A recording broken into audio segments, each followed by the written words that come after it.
I'm here with my dog, my teammate. I'm super hyped to have my girl here. Two-time WNBA All-Star, Kelsey Mitchell. What's good with it? What's up, guys? 7 years, 4 coaches, and a playoff drought that felt never-ending. Kelsey Mitchell's time with the Indiana Fever has been a test of resilience. However, the 2024 season marked a turning point, changing everything. A little bit about yourself. Oh, me, I'm a Midwestern girl, born and raised in Cincinnati, Ohio. 5'3" kid. It's kind of tough to come out of where I come from because it's so small. And so you get what you get. It's kind of a dense city. It's not as like a Miami or like Atlanta. So you kind of get what you get. And so I grew up hooping through my family. I come from a family dynamic of just sports. My dad was he went to school to play football. So he met my mom at Eastern Kentucky. Okay. And that's how I was brought into this world. Shout out to your parents, though. Shout out to your In a candid interview with teammate Erica Wheeler that has the basketball world talking, Kelsey Mitchell reflects on her roller coaster career and the spark behind the Fever's resurgence. From the struggles of last season to the thrill of becoming a WNBA All-Star, she shares it all, including her honest thoughts on Caitlin Clark and the fans. Mitchell isn't holding back. Are you ready to hear how one player's arrival reshaped not just a team, but her entire perspective on the game? Let's dive in. I was just always a safe haven. I kind of took it from there, just, utilized what I knew about it. And that's how I knew what my lifestyle was, just through hoop. I had friends through hoop. I just, you kind of gain a lifestyle, and the rest was kind of history. Yeah. I look back at it now, I went from Cincinnati and I went up the street to Columbus, to Ohio State University, and I was always a homebody, but I knew I wanted to get out of Cincinnati. That was clear. And once I became a Buckeye, I kind of chose being a Buckeye. Imagine this. You're Kelsey Mitchell, the No. 2 overall pick in the 2018 WNBA draft. You come in ready to take the league by storm and lead your team to success. But instead of championship celebrations, you're met with season after season of struggles and setbacks. For years, that was Kelsey's reality with the Indiana Fever.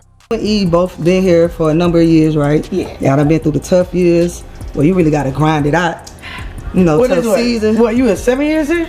All 7. All 7. You ain't never been to another Fever team. girl. 7 years and how many years? So I was here from 2015 to. She was my back. Hey, wait. Wait. She was. Don't count my age right now on TV. Don't do that. Don't do me like that. You know what I mean? I still look good for my age. When Kelsey Mitchell arrived in Indiana, she was full of promise. The Fever had high hopes, but challenges quickly followed. 7 straight seasons without playoffs, including one with just 5 wins, made success feel distant. Yet, through it all, Mitchell's talent never wavered. Averaging over 16 points per game from 2018 to 2023, she wasn't just good, she was elite. The first 3 years, you can kind of sum it up. You ain't got to give me a long story. I was there with you for 2 of them. So kind of give me what that rough patch was like, and then we can kind of skip through and get to where you at right now. A personal success can only hide team struggles for so long. A fierce competitor, Mitchell began questioning her future in Indiana. The points and accolades kept coming, but something was missing. As she put it, the points were the points, the accolades were accolades, but it wasn't enough. What mattered most was winning as a team, and you can feel her hunger for collective success in those words. Indy, those my year 1 through 3.5. Well, let me just say this. I went through my 7 years in Indy. I've had 4 head coaches. So that within itself was kind of like, no one really knows what an experience of the black stick at the bottom. Trust me, I've been there. Trust me. So I was, that's really how it started, Now, let's talk about stability, or the lack of it. Imagine trying to build a championship contender when the blueprint keeps changing. That's exactly what Mitchell and the Fever faced. 4 head coaches in 7 years. 4 different voices, 4 different systems, 4 different visions. How do you find your footing when the ground is constantly shifting beneath you? I left, it was still a rebuild stage. So different coaches got hired. And I think that at that point, Delby was trying to figure out whether I was keep swimming or if I would sink individually. I'll be honest. I didn't know what would happen in my career. I didn't know how it would turn out because the points were the points. The accolades were accolades. But it wasn't enough. That team winning. Team, not individual, team. And anybody that want to compete and be a winner, you know, It's about team. But this is where Kelsey Mitchell's true character shines. Lesser players might have demanded a trade or let their efforts slip, but not Mitchell. Her work ethic became legendary within the organization. She was often the first in the gym and the last to leave, day after day, loss after loss. As the setbacks mounted, so did her determination. She made a career-defining choice, to be part of the solution. It's easy to stay when things are good, but Mitchell's loyalty through the toughest years, that's rare. Fortunate, and I just think the hand I was dealt was like, you know, I trusted in the organization in different ways, from like the management and the people that they brought in, and so I just kind of like trusted the wave, and so I look back on trusting that wave now, and now I'm here. I don't know what. You really started over 4 times though. I did. Like you, every time you get a new coach, you kind of really start over because you got to build that relationship with that coach. Although the coach know who you are, they know what the players they have in the locker room. It's a different ball game for sure. I was in survival mode when I put my back against the wall, and so what everybody see now is just I've always been a fighter. You know, I've always kind of had to compete and find a different way to, you know. And in 2023, that loyalty finally paid off.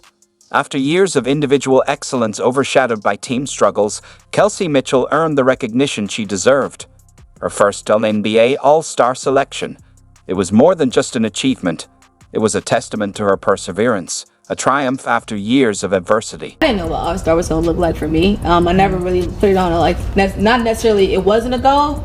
I just knew I needed to train and do what I need to do to keep my name. Like I said, you in defense mode and everything you do at that point.